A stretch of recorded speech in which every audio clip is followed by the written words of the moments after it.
Tanggal 4 Oktober hari ke-278.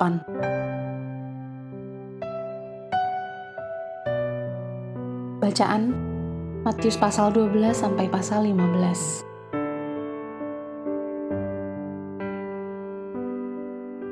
Perumpamaan Sang Raja.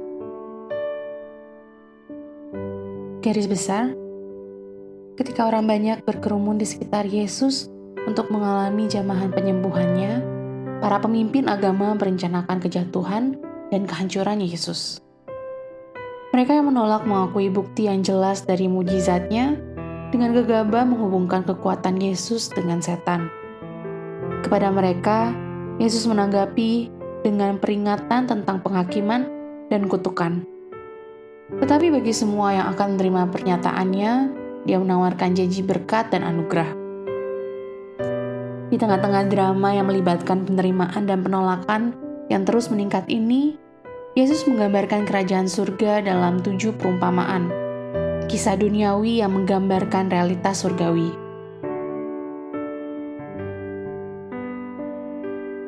Renungan harian adalah suatu hal yang wajar untuk memiliki pertanyaan yang masuk akal bagi Anda yang sedang mencari suatu jawaban. Yesus menyambut orang yang mencari dan bertanya. Ia berjanji untuk mengajar, mengangkat beban dan memberi mereka kelepasan. Pasal 11 ayat 28-30. Tetapi lain halnya untuk mereka yang menuntut suatu tanda dan menolak untuk diyakinkan terlepas dari banyak bukti yang sudah dinyatakan. Pasal 12 ayat 38-42. Orang yang berbeda digambarkan dalam bacaan hari ini dan masing-masing menanggapi Yesus dengan sikap hati yang berbeda. Para guru hukum agama berkata, "Kami ingin melihat suatu tanda daripadamu." Pasal 12 ayat 38. Orang-orang Nazaret berkata, "Bukankah ia ini anak tukang kayu?" Pasal 13 ayat 55. Rasul Petrus berseru, "Suruhlah aku datang kepadamu berjalan di atas air." Pasal 14 ayat 28. Pikirkanlah hubungan Anda sendiri dengan Tuhan. Dengan cara bagaimana Anda mencari jawaban dari Tuhan dengan jujur, tulus, rendah hati, dan patuh kepadanya. Di bidang apa Anda menuntut Tuhan sesuai dengan kehendak Anda, dengan sikap yang mengatakan, "Pikiran saya sudah siap, Tuhan, jadi jangan membingungkan saya dengan rencanamu untuk hidup saya."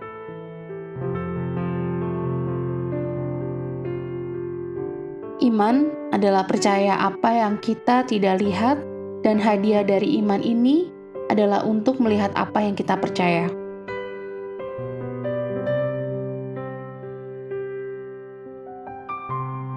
Pendalaman. Teknik pengajaran dari sang guru pengajar, Matius pasal 13 ayat 1-9. Perhatikan dalam perumpamaan Yesus bagaimana ajarannya dicirikan oleh kesederhanaan, informalitas, dan kekhususan. Tujuannya adalah untuk mengkomunikasikan kebenaran kepada mereka yang benar-benar mencarinya, bukan untuk mengesankan pendengarnya. Kerajaan mana yang akan datang? Matius pasal 13 ayat 44-51. Kerajaan surga disebutkan 32 kali dalam Matius dan tidak disebutkan di tempat lain dalam Alkitab. Mengapa? Karena Matius adalah orang Yahudi yang menulis secara khusus pada orang Yahudi untuk meyakinkan mereka bahwa Yesus adalah Mesias orang Yahudi. Dan banyak pembaca Yahudi yang menganggap dan masih menganggap nama Tuhan terlalu suci untuk disebutkan terlalu sering, atau bahkan hanya sekali. Ketika Matius menulis kerajaan surga, itu berarti kerajaan Allah. Amin. Tuhan Yesus memberkati.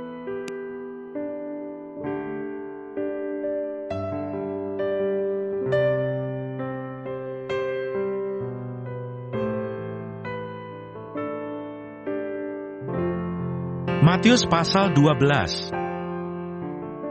Murid-murid memetik gandum pada hari Sabat. Pada waktu itu, pada hari Sabat, Yesus berjalan di ladang gandum. Karena lapar, murid-muridnya memetik gandum dan memakannya. Melihat itu berkatalah orang-orang Farisi kepadanya, "Lihatlah, murid-muridmu berbuat sesuatu yang tidak diperbolehkan pada hari Sabat." Tetapi jawab Yesus kepada mereka, "Tidakkah kamu baca apa yang dilakukan Daud ketika ia dan mereka yang mengikutinya lapar? Bagaimana ia masuk ke dalam rumah Allah, dan bagaimana mereka makan roti sajian yang tidak boleh dimakan, baik olehnya maupun oleh mereka yang mengikutinya, kecuali oleh imam-imam? Atau tidakkah kamu baca dalam kitab Taurat, bahwa pada hari-hari Sabat, imam-imam melanggar hukum Sabat di dalam bait Allah, namun tidak bersalah? Aku berkata kepadamu, di sini ada yang melebihi bait Allah. Jika memang kamu mengerti maksud firman ini, yang ku kehendaki ialah belas kasihan dan bukan persembahan. Tentu kamu tidak menghukum orang yang tidak bersalah, karena Anak Manusia adalah Tuhan atas hari Sabat." Yesus menyembuhkan orang pada hari Sabat. Setelah pergi dari sana, Yesus masuk ke rumah ibadat mereka. Di situ ada seorang yang mati sebelah tangannya. Mereka bertanya kepadanya, "Bolehkah menyembuhkan orang pada hari Sabat?" Maksud mereka ialah supaya dapat mempersalahkan dia. Tetapi Yesus berkata kepada mereka, "Jika seorang dari antara kamu mempunyai seekor domba, dan domba itu terjatuh ke dalam lubang pada hari Sabat, tidakkah ia akan menangkapnya dan mengeluarkannya? Bukankah manusia jauh lebih berharga daripada domba? Karena itu boleh berbuat baik pada hari Sabat." Lalu kata Yesus kepada orang itu, "Ulurkanlah tanganmu." Dan ia mengulurkannya. Maka pulihlah tangannya itu, dan menjadi sehat seperti tangannya yang lain. Lalu keluarlah orang-orang Farisi itu, dan bersekongkol untuk membunuh dia. Tetapi Yesus mengetahui maksud mereka, lalu menyingkir dari sana. Yesus hamba Tuhan. Banyak orang mengikuti Yesus dan ia menyembuhkan mereka semuanya. Ia dengan keras melarang mereka memberitahukan siapa dia, supaya genaplah firman yang disampaikan oleh Nabi Yesaya. "Lihatlah, itu hambaku yang kupilih, yang kukasihi, yang kepadanya jiwaku berkenan. Aku akan menaruh rohku ke atasnya, dan ia akan memaklumkan hukum kepada bangsa-bangsa. Ia tidak akan berbantah dan tidak akan berteriak, dan orang tidak akan mendengar suaranya di jalan-jalan.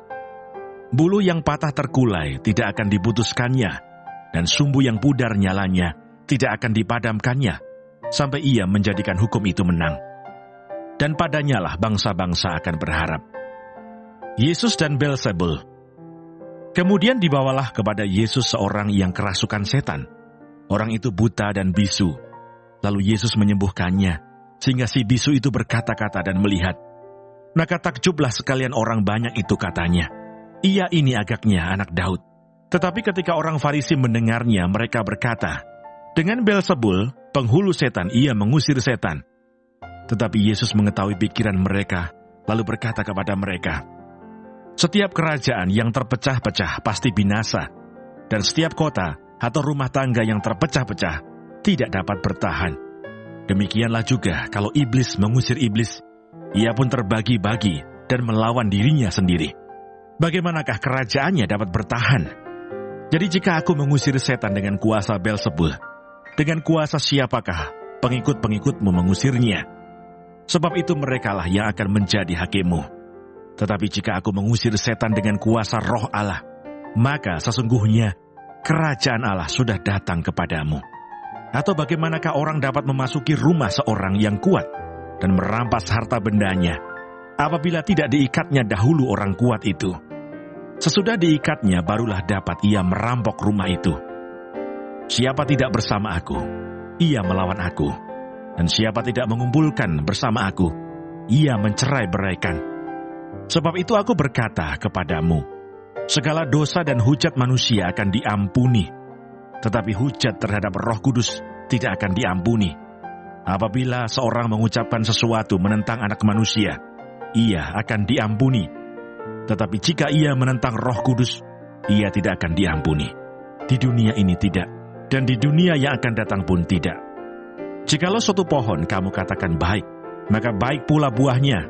Jikalau suatu pohon kamu katakan tidak baik, maka tidak baik pula buahnya. Sebab dari buahnya pohon itu dikenal. Hai kamu, keturunan ular beludak, bagaimanakah kamu dapat mengucapkan hal-hal yang baik, sedangkan kamu sendiri jahat? Karena yang diucapkan mulut meluap dari hati. Orang yang baik mengeluarkan hal-hal yang baik dari perbendaharaannya yang baik, dan orang yang jahat mengeluarkan hal-hal yang jahat dari perbendaharaannya yang jahat. Tetapi aku berkata kepadamu, setiap kata sia-sia yang diucapkan orang harus dipertanggungjawabkannya pada hari penghakiman. Karena menurut ucapanmu, engkau akan dibenarkan, dan menurut ucapanmu pula, engkau akan dihukum. Tanda Yunus. Pada waktu itu berkatalah beberapa ahli Taurat dan orang Farisi kepada Yesus, "Guru, kami ingin melihat suatu tanda daripadamu." Tetapi jawabnya kepada mereka, "Angkatan yang jahat dan tidak setia ini menuntut suatu tanda. Tetapi kepada mereka tidak akan diberikan tanda selain tanda Nabi Yunus. Sebab seperti Yunus tinggal di dalam perut ikan 3 hari 3 malam, demikian juga Anak Manusia akan tinggal di dalam rahim bumi 3 hari 3 malam. Pada waktu penghakiman, orang-orang Niniwe akan bangkit bersama angkatan ini dan menghukumnya juga. Sebab orang-orang Niniwe itu bertobat setelah mendengar pemberitaan Yunus, dan sesungguhnya yang ada di sini lebih daripada Yunus. Pada waktu penghakiman, Ratu dari Selatan itu akan bangkit bersama angkatan ini, dan ia akan menghukumnya juga. Sebab Ratu ini datang dari ujung bumi untuk mendengar hikmat Salomo. Dan sesungguhnya yang ada di sini lebih daripada Salomo." Kembalinya roh jahat. Apabila roh jahat keluar dari manusia, ia pun mengembara ke tempat-tempat yang tandus mencari perhentian, tetapi ia tidak mendapatkannya. Lalu ia berkata, "Aku akan kembali ke rumah yang telah kutinggalkan itu." Maka pergilah ia dan mendapati rumah itu kosong, bersih tersapu dan rapi teratur. Lalu ia keluar dan mengajak 7 roh lain yang lebih jahat daripadanya, dan mereka masuk dan berdiam di situ. Maka akhirnya keadaan orang itu lebih buruk daripada keadaannya semula. Demikian juga akan berlaku atas angkatan yang jahat ini. Yesus dan sanak saudaranya.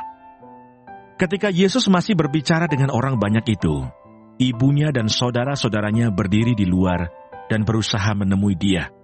Maka seorang berkata kepadanya, "Lihatlah, ibumu dan saudara-saudaramu ada di luar dan berusaha menemui engkau." Tetapi jawab Yesus kepada orang yang menyampaikan berita itu kepadanya, "Siapa ibuku dan siapa saudara-saudaraku?" Lalu katanya sambil menunjuk ke arah murid-muridnya, "Ini ibuku dan saudara-saudaraku. Sebab siapapun yang melakukan kehendak Bapa-Ku di surga, dialah saudaraku laki-laki, dialah saudaraku perempuan, dialah ibuku." Matius pasal 13. Perumpamaan tentang seorang penabur. Pada hari itu keluarlah Yesus dari rumah itu dan duduk di tepi danau. Maka datanglah orang banyak berbondong-bondong, lalu mengerumuni dia, sehingga ia naik ke perahu dan duduk di situ. Sedangkan orang banyak semuanya berdiri di pantai. Dan ia mengucapkan banyak hal dalam perumpamaan kepada mereka, katanya, "Adalah seorang penabur keluar untuk menabur. Pada waktu ia menabur, sebagian benih itu jatuh di pinggir jalan. Lalu datanglah burung dan memakannya sampai habis. Sebagian jatuh di tanah yang berbatu-batu, yang tidak banyak tanahnya. Lalu benih itu pun segera tumbuh karena tanahnya tipis. Tetapi sesudah matahari terbit, layulah ia dan menjadi kering karena tidak berakar. Sebagian lagi jatuh di tengah semak duri. Lalu makin besarlah semak itu dan menghimpitnya sampai mati. Dan sebagian jatuh di tanah yang baik lalu berbuah. Ada yang 100 kali lipat, ada yang 60 kali lipat, ada yang 30 kali lipat. Siapa bertelinga hendaklah ia mendengar." Maka datanglah murid-muridnya dan bertanya kepadanya, "Mengapa engkau berkata-kata kepada mereka dalam perumpamaan?" Jawab Yesus, "Kepadamu diberi karunia untuk mengetahui rahasia kerajaan surga, tetapi kepada mereka tidak.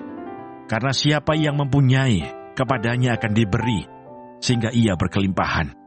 Tetapi siapa yang tidak mempunyai, apapun juga yang ada padanya akan diambil daripadanya. Itulah sebabnya aku berkata-kata dalam perumpamaan kepada mereka. Karena sekalipun melihat, mereka tidak melihat. Dan sekalipun mendengar, Mereka tidak mendengar dan tidak mengerti.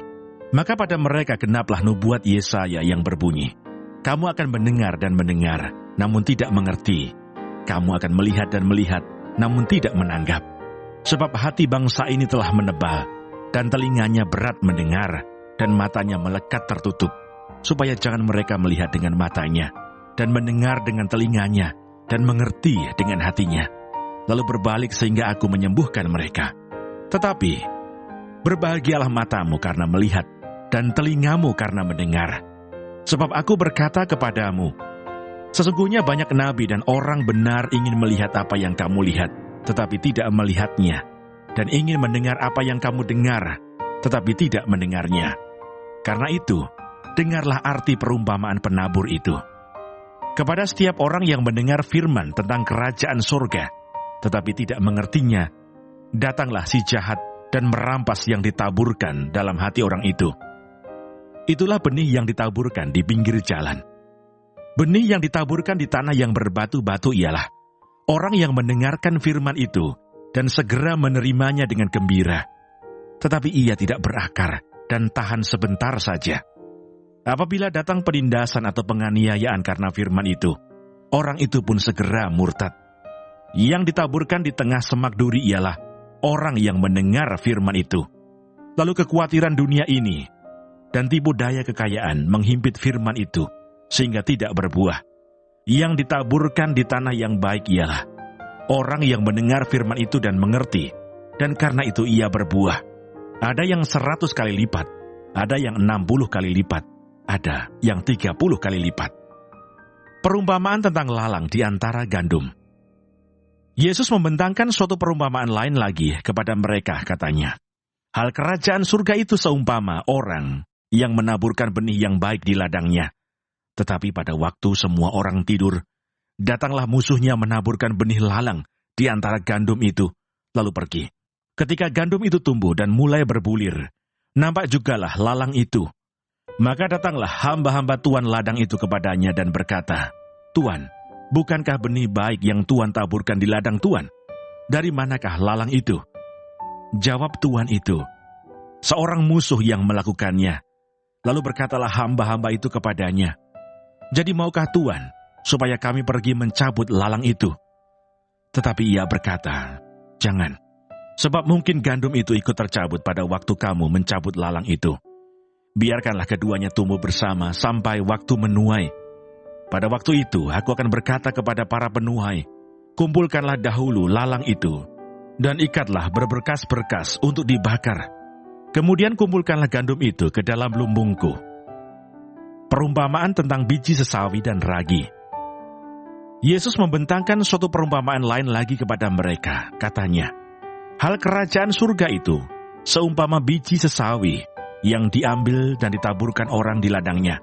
Memang biji itu yang paling kecil dari segala jenis benih, tetapi apabila sudah tumbuh, sesawi itu lebih besar daripada sayuran yang lain, bahkan menjadi pohon, sehingga burung-burung di udara datang bersarang pada cabang-cabangnya.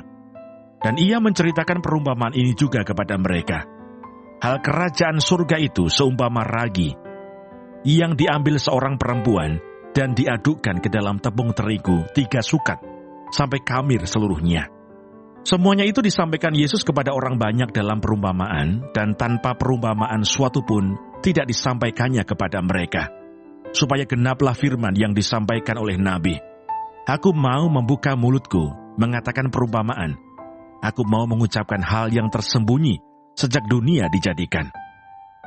Penjelasan perumpamaan tentang lalang di antara gandum. Maka Yesus pun meninggalkan orang banyak itu lalu pulang.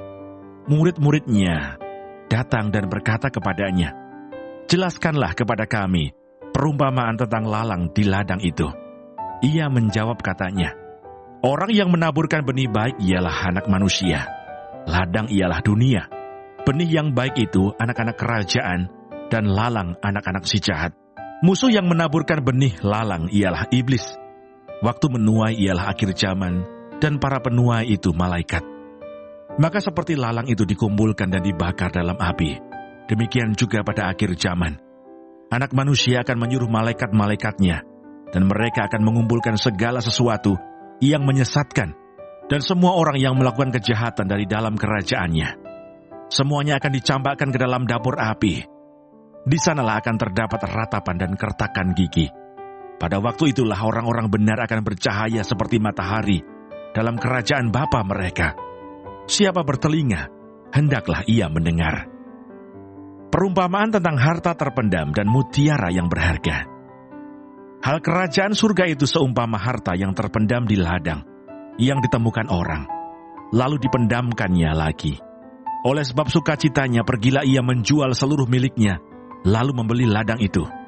Demikian pula hal kerajaan surga itu, seumpama seorang pedagang yang mencari mutiara yang indah. Setelah ditemukannya mutiara yang sangat berharga, ia pun pergi menjual seluruh miliknya, lalu membeli mutiara itu. Perumpamaan tentang pukat.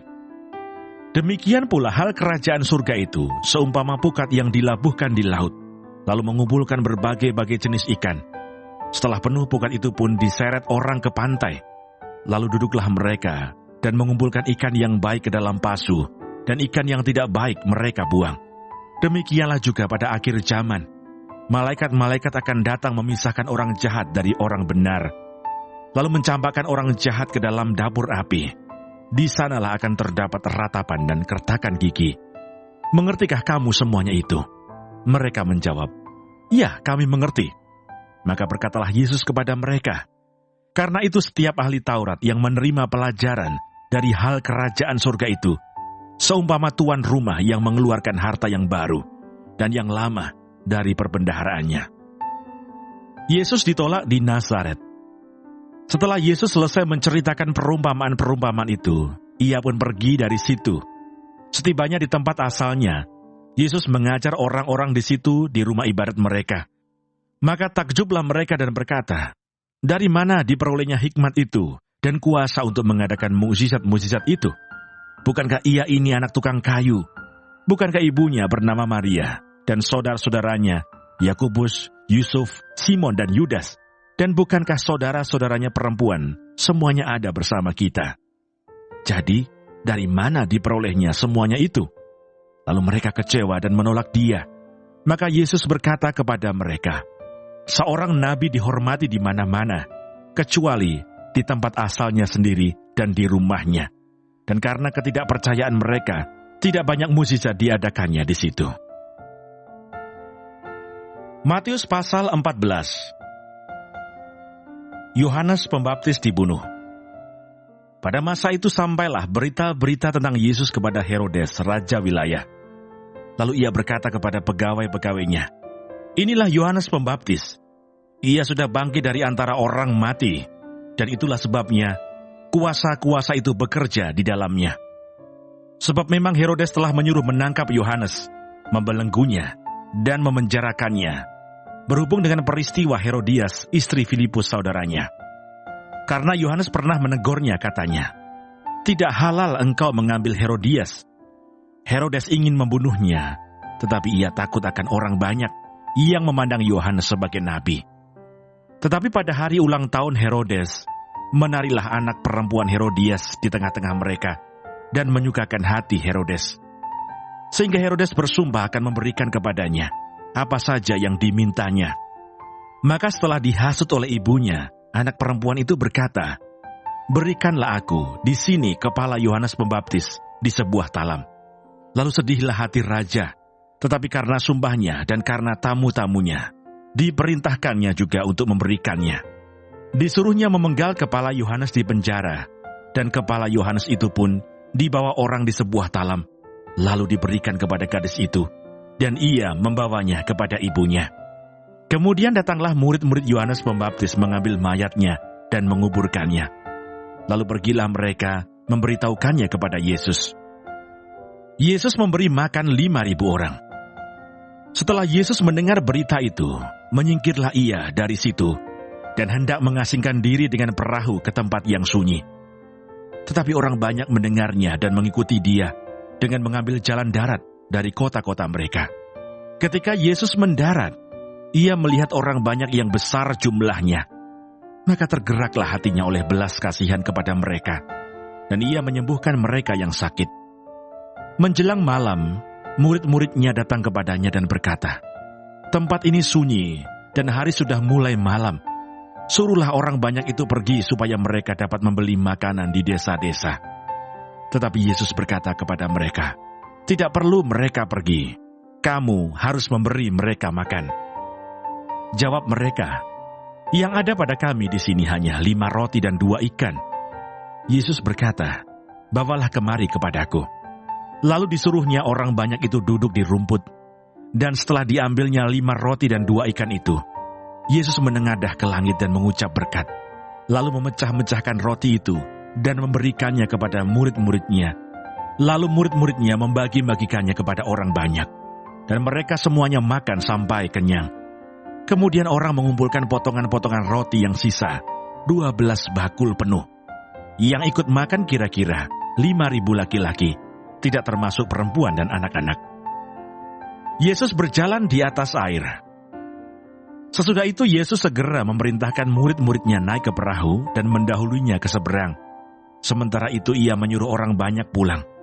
Dan setelah orang banyak itu disuruhnya pulang, Yesus naik ke atas bukit untuk berdoa seorang diri. Ketika hari sudah malam, ia sendirian di situ. Perahu murid-muridnya sudah beberapa mil jauhnya dari pantai dan diombang-ambingkan gelombang karena angin sakal.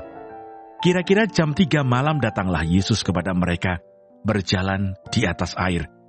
Ketika murid-muridnya melihat dia berjalan di atas air, mereka terkejut dan berseru, "Itu hantu!" Lalu berteriak-teriak karena takut. Tetapi segera Yesus berkata kepada mereka, "Tenanglah, aku ini. Jangan takut." Lalu Petrus berseru dan menjawab dia, "Tuhan, apabila Engkau itu, suruhlah aku datang kepadamu berjalan di atas air." Kata Yesus, "Datanglah." Maka Petrus turun dari perahu dan berjalan di atas air mendapatkan Yesus. Tetapi ketika dirasanya tiupan angin, takutlah ia dan mulai tenggelam lalu berteriak, "Tuhan, tolonglah aku." Segera Yesus mengulurkan tangannya, memegang dia dan berkata, "Hai orang yang kurang percaya, mengapa engkau bimbang?" Lalu mereka naik ke perahu dan angin pun redalah. Dan orang-orang yang ada di perahu menyembah dia, katanya, "Sesungguhnya engkau anak Allah." Yesus menyembuhkan orang-orang sakit di Genesaret. Setibanya di seberang, mereka mendarat di Genesaret. Ketika Yesus dikenal oleh orang-orang di tempat itu, mereka memberitahukannya ke seluruh daerah itu. Maka semua orang yang sakit dibawa kepadanya. Mereka memohon supaya diperkenankan menjamah jubah-jubahnya, dan semua orang yang menjamahnya menjadi sembuh. Matius pasal 15.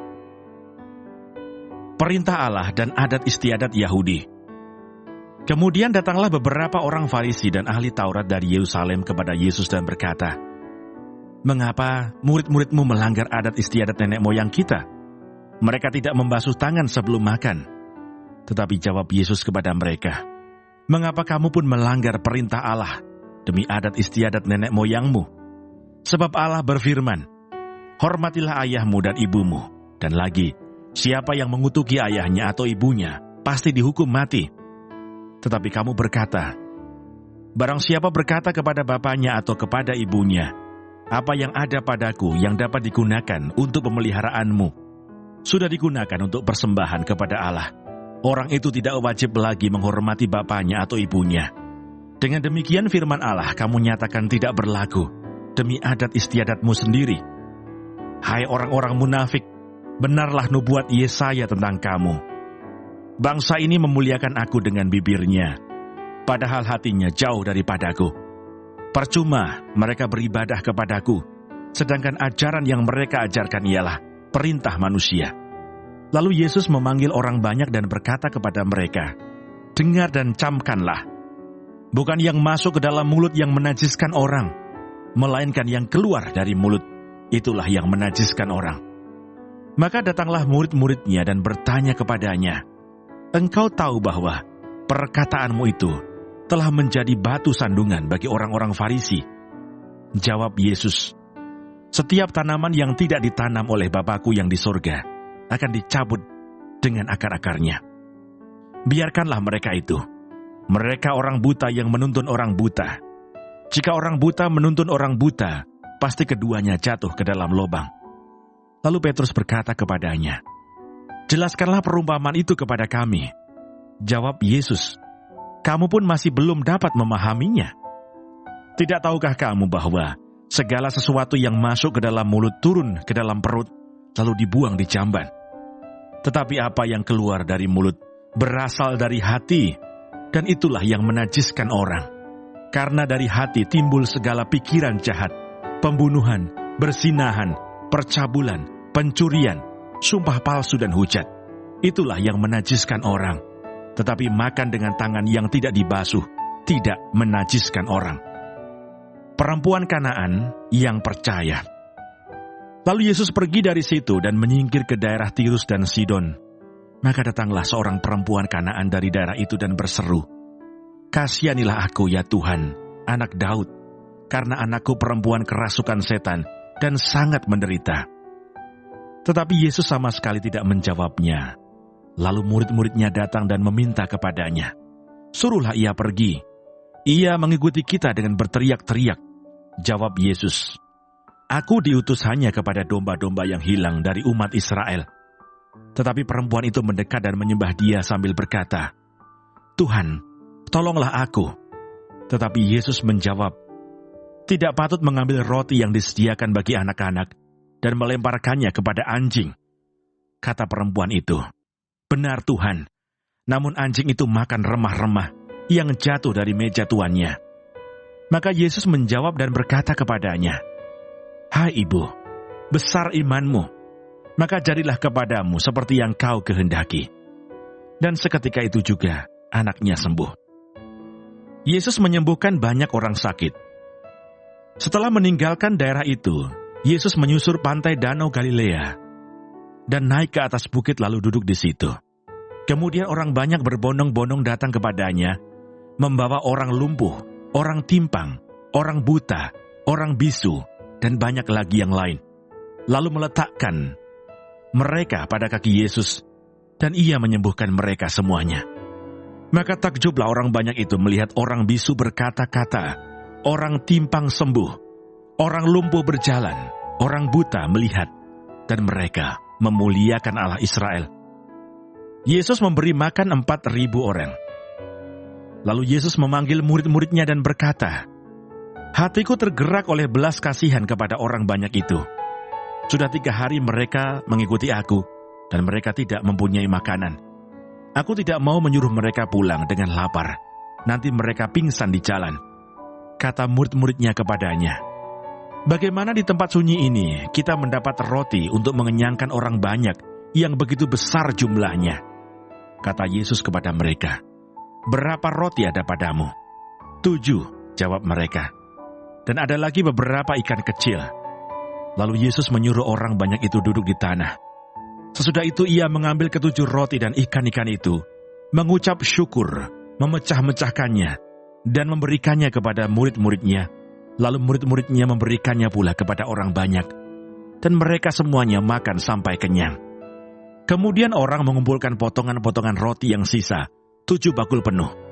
Yang ikut makan ialah 4.000 laki-laki, tidak termasuk perempuan dan anak-anak. Lalu Yesus menyuruh orang banyak itu pulang. Ia naik perahu dan bertolak ke daerah Magadan.